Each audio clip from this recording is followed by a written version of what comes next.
2023-24 ABTA মাধ্যমিক এই test পেপারের তোমাদের ম্যাথামেটিক্সের বা অঙ্কের 108 পেজের যে এমসিকিউ প্রশ্নগুলো আছে আমরা সেই অঙ্কগুলো আজকের এখানে সমাধান করব। শুধু এমসিকিউ নয়, ওখানে শূন্যস্থান এবং যে সত্য মিথ্যা যেগুলো আছে সমস্ত অঙ্ক এই ভিডিওতে আজকে করব এবং প্রত্যেকটা অঙ্ক অঙ্ক করে তার উত্তরটা সঠিক উত্তরটা নির্বাচন করব। প্রথমে যে অঙ্কগুলো এখানে দেওয়া আছে আমি সমস্ত অঙ্কগুলোই খাতার মধ্যে লিখে নিয়েছি। দেখো, প্রথম অঙ্কটাতে দিয়েছে কোনো মূলধনের 2 বছরের সরল সুদ 250 টাকা, কোনো মূলধনের 2 বছরের সরল সুদ 250 টাকা এবং চক্রবৃদ্ধি সুদ 255 টাকা হলে সুদের হার কত হবে। অর্থাৎ এখানে যদি 2 বছরের সরল সুদ দেওয়া আছে 250 টাকা, তাহলে 1 বছরের সরল সুদ কত হবে? 250 টাকা বাই 2 সমান 125 টাকা। ঠিক আছে। আবার দেখো, এখানে চক্রবৃদ্ধি সুদ সরল সুদের থেকে কত টাকা বেশি? 255 মাইনাস 250 টাকা সমান 5 টাকা। এই যে 5 টাকা বাড়তি সুদটা, এই 5 টাকা বাড়তি সুদটা কেন পেয়েছি না, আমরা 125 টাকার 1 বছরের সুদ আমরা পেয়েছি 5 টাকা।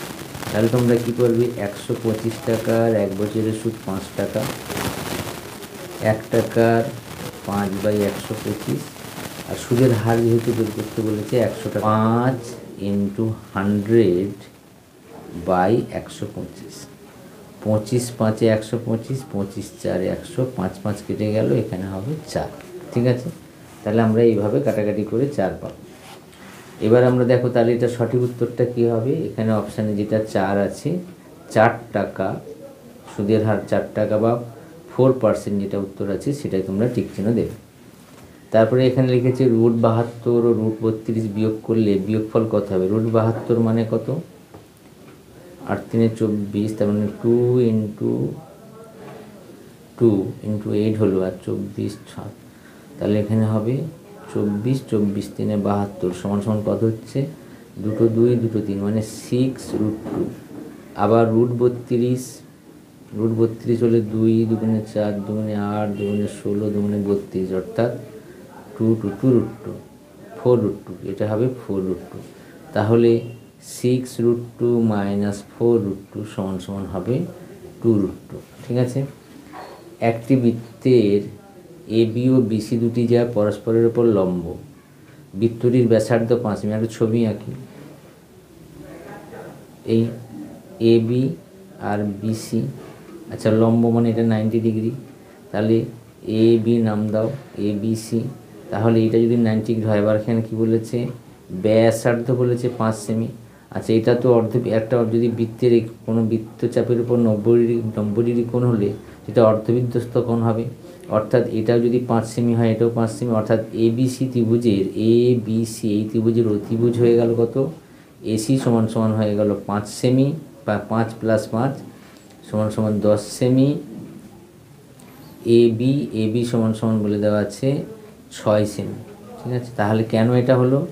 যেহেতু এবির ওপর বিসি লম্ব এবং এখানে 90 ডিগ্রি কোণ উৎপন্ন হয়েছে, তাই এটা একটা অর্ধবৃত্তস্থ কোণ। অর্ধবৃত্তস্থ কোণ হলে এবিসি এই ত্রিভুজের এসিটা কেন্দ্রগামী হবে, অর্থাৎ যেটা হয়ে যাবে একটা অতিভুজ যার দৈর্ঘ্য হল 10 সেমি। অতএব বিসি সমান কী হবে? √10 10² + 6² সমান এটা মাইনাস √100 মাইনাস 36 সমান হবে √64 সমান 8। অর্থাৎ এটার আনসার হবে 8 সেমি। তোমরা যেখানে 8 সেমি আছে সেই দাগ নম্বরের উপরে 8 সেমিতে টিক চিহ্ন দিয়ে দেবে। tan θ + cot θ সমান 2 হলে tan 13 + cot 13 এর মান কত? আচ্ছা দেখো, tan θ + cot θ সমান 2। আমরা এখানে tan θ + 1/tan θ লিখতে পারি। cot θ থেকে 1/tan θ লিখলাম। ঠিক আছে, সমান 2।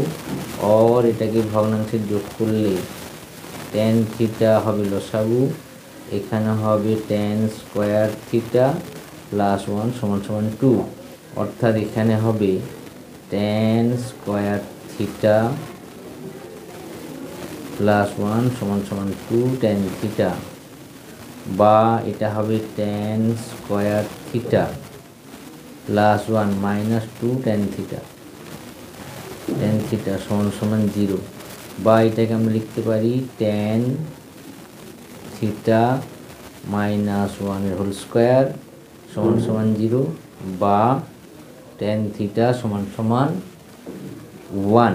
দেখো 0 স্কোয়ার তুলে দিলে রুটটা আবার উঠে যাবে, মাইনাস 1টা ওইদিকে চলে যাবে।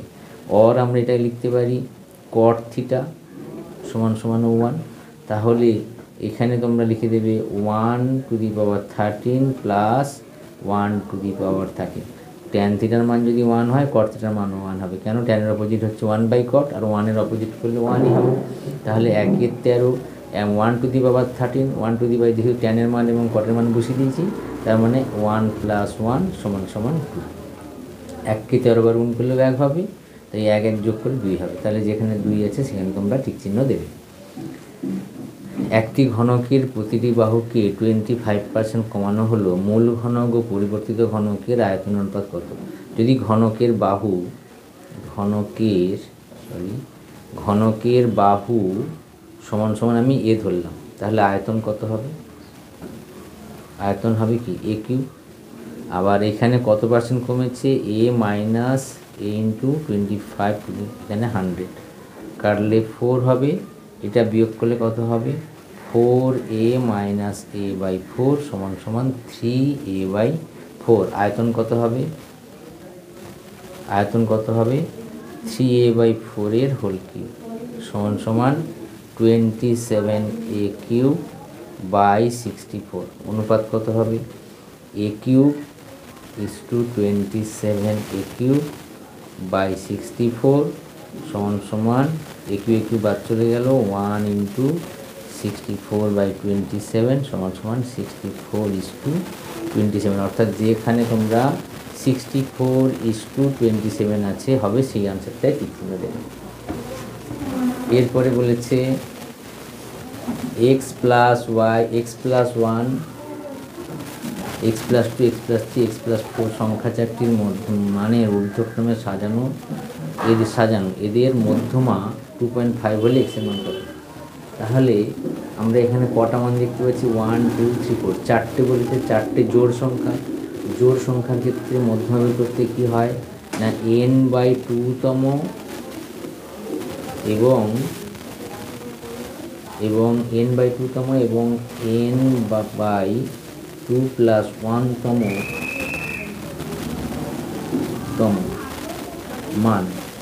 মানে গড় করতে হবে। তাহলে এখানে এর মানে কত? 4/2 কাটলে সমান সমান 2 তম, আর এখানে 4/2 প্লাস 1 সমান সমান 3 তম। ঠিক আছে, এই তম। তাহলে প্রশ্নানুসারে তাহলে তোমার দ্বিতীয় মান কোনটা? x প্লাস 2, আর তৃতীয় মান কোনটা? x plus 3। তাহলে x plus 2 plus x plus 3 by কত? দুটো মান মানে 2, গড় করলে কত হবে? 2.5। অর্থাৎ এখানে হবে বা 2x প্লাস 5/2 সমান সমান 2.5। এই 2টা 2.5-এর সঙ্গে কিন্তু করলে 5 হয়, বা 2x প্লাস 5 সমান সমান 5, বা 2x সমান সমান 5 মাইনাস 5 সমান সমান 0, বা x সমান সমান 0। যেন 0/2 সমান সমান 0। তাহলে x এর মান আমার কত বের করতে বলেছিল? x সমান সমান হলো গিয়ে 0। ঠিক আছে, এইভাবে আমরা তাহলে দেখলাম যে প্রথমে মাল্টিপল চয়েস বা এমসিকিউ প্রশ্নগুলো কমপ্লিট। এরপরে আছে দেখো দুয়েরটা হচ্ছে শূন্যস্থান। একটি ব্যবসায় a 16,000 টাকা 1 বছর এবং b 24,000 টাকা কিছু মাস। আমি ধরলাম b তার টাকা x মাস খাটায়। তাহলে মূলধন অনুপাত কত হবে? 16,000 into 12 is to 24,000 into x। তাহলে এটাকে আমরা যদি বাই করে করলে কী হবে? 16,000 ইন্টু 12 বাই, আচ্ছা এদের বলেছি যে তার ব্যবসার লাভ তারা সমানভাবে পাবে, তাহলে আমরা এখানে সমান সমান 1:1 করে দিলাম। তাহলে কী হতো 24,000 ইন্টু এক্স সমান সমান 1। আচ্ছা কেন 1:1 করলাম? যে ব্যবসার মূলধন অনুপাত যা হয় লাভের অনুপাতও তাই হয়। তাহলে ব্যবসার লাভ তারা সমানভাবে বণ্টিত হবে, সমানভাবে বণ্টিত হয় মানে 1:1, এ যত টাকা নেবে বি তত টাকাই নেবে, ঠিক আছে। আর 1:1 মানে 1 হলো, বা আমরা এখান থেকে লিখতে পারি এক্স সমান সমান কী হবে 16,000 ইন্টু 12 বাই 24,000। এই 3টে শূন্য কেটে দিলাম, 12 দুগুণে 24, 2 8 16 সমান সমান 8, বা এক্স সমান সমান হবে 8 মাস। তাহলে কত মাসের জন্য খাটিয়েছিল? 8 মাসের জন্য খাটিয়েছিল। এইবার 2x² - 3x + k সমান সমান 0 হলে সমীকরণের বীজদ্বয়ের যোগফল ও গুণফল সমান। তাহলে সমীকরণদের বীজদ্বয়ের যোগফল মানে কি? Alpha plus beta. Alpha plus beta মানে আমরা কি জানি? -b/a। এখানে -bর মান আছে -3, আমি লিখে দিলাম -3, আর এখানটা একটা মাইনাস আছে, -3 বাই এর মান হচ্ছে 2 সমান সমান 3/2। আবার আলফা ইন্টু বিটা সমান সমান কী হয়? c/a। সির মান কত এখানে? কে, এর মান হচ্ছে 2। এবারে কি বলেছে? গুণফল ও যোগফলের মান সমান, তাহলে 3/2 সমান সমান k/2, বা আমরা লিখতে পারি 2 কেটে দিলে কে সমান সমান 3, ঠিক আছে। তাহলে এখানটা লিখে দেবে 3। আবার লিখেছে cos² alpha plus cos² beta সমান 1। তাহলে আমরা এখানটা লিখতে পারি cos² alpha plus cos² beta সমান সমান cos² alpha plus sin² alpha, ঠিক আছে। cos² আলফা কেটে দিলাম, তাহলে এখানটা আমি লিখতে পারি cos² আলফাটাকে লিখতে পারি sin²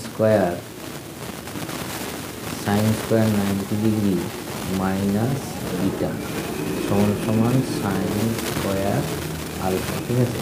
তাহলে sin² কেটে দাও, তাহলে কী হবে 90 সমান সমান আলফা প্লাস বিটা, অর্থাৎ আমাকে জিজ্ঞেস করেছে যে আলফা প্লাস বিটার মান কত? আলফা প্লাস বিটার মান হচ্ছে 90 ডিগ্রি। কোনো বৃত্তস্থ চতুর্ভুজের একটি কোণ 90 ডিগ্রি হলে বৃত্তস্থ চতুর্ভুজ তার একটা কোণ 90 ডিগ্রি।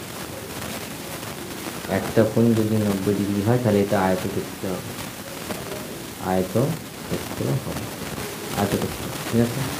এরপরে আমরা দেখি কী দিয়েছি। এরপরে দিয়েছে একটি নিরেট গোলক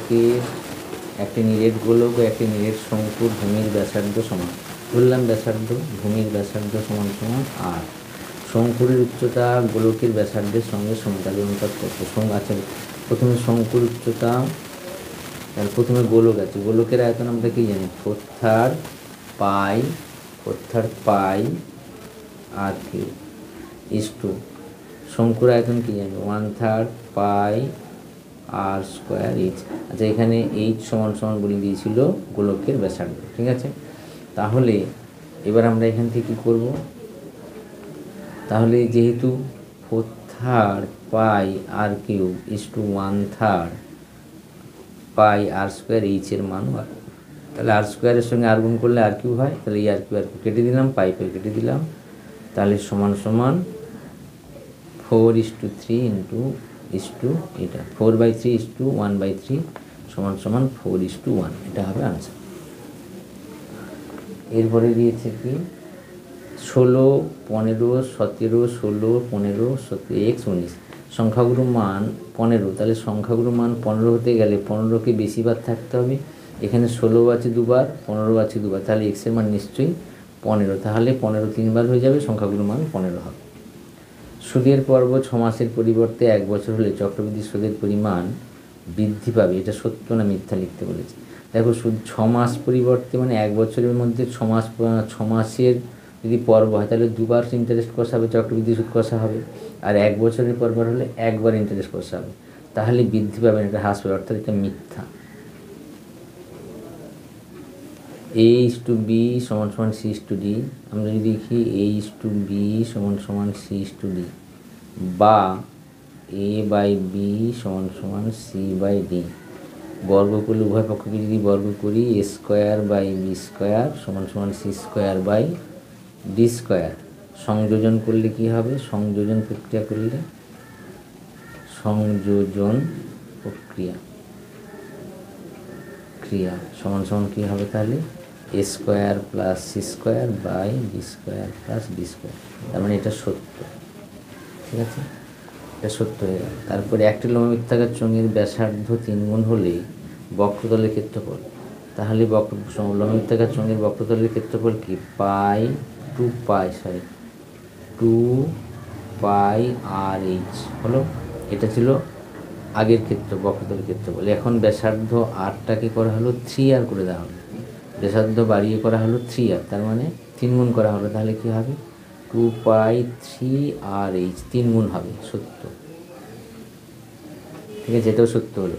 দুটি বৃত্ত পরস্পর স্পর্শ করলে স্পর্শবিন্দুটি তাদের কেন্দ্রের সংযোগ রেখার ওপর সমান অবস্থিত হবে। একটা বৃত্ত, আবার এই একটা বৃত্ত, যে বিন্দুতে এটা স্পর্শ করছে এটা দুটো কেন্দ্রের সংযোগকারী রেখার ওপর, এটাও সত্য। ঠিক আছে, এরপরে বলছে কোনো ঘূর্ণায়মান রশ্মির ঘড়ির কাঁটার অভিমুখে ঘুরলে ধনাত্মক হবে না, ঋণাত্মক হয়, মিথ্যা।